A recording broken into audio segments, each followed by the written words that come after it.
படிக்கிறதுக்காக வெளிநாட்டுக்கு வர்றதை பத்தி யோசிச்சு கொண்டிருக்கிறீங்களா? அப்போ இந்த காணொளியை முழுசா பாருங்க.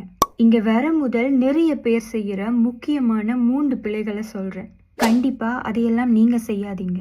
முதலாவது விஷயம், 2 மாசம் 3 மாசம் என்று குறைவான காலம் இருக்கிறப்போ உங்களோட விசா செயற்பாடுகளை தொடங்காதீங்க. ஏதாவது ஒரு செயற்பாடு பிழைச்சாலும் உங்களால சரியான நேரத்துக்கு இங்க வர முடியாம இருக்கும். உங்களால எவ்வளவு வேலைக்கு முடியுமோ அவ்வளவு வேலைக்கு விசா செயற்பாடுகளை தொடங்குறது பொருத்தமா இருக்கும். 2வது விஷயம், இலங்கை சாதாரண தர பரீட்சையில உங்களுக்கு ஆங்கிலத்துக்கு குறைஞ்சது C இருந்தா IELTS பரீட்சை எழுதி உங்களோட ஆங்கில புலமையை நிரூபிக்கணும்னு நினைக்காதீங்க.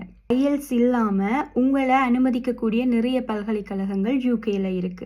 அவற்றை தெரிவு செய்யறதன் மூலமா உங்களோட நேரத்தையும் பணத்தையும் நீங்க மிச்சப்படுத்தலாம். 3வது விஷயம், உங்களோட விசா செயல்முறைகளுக்காக குறிப்பிட்ட தொகை பணத்தை நீங்க வங்கியில காட்ட வேண்டி இருக்கும்.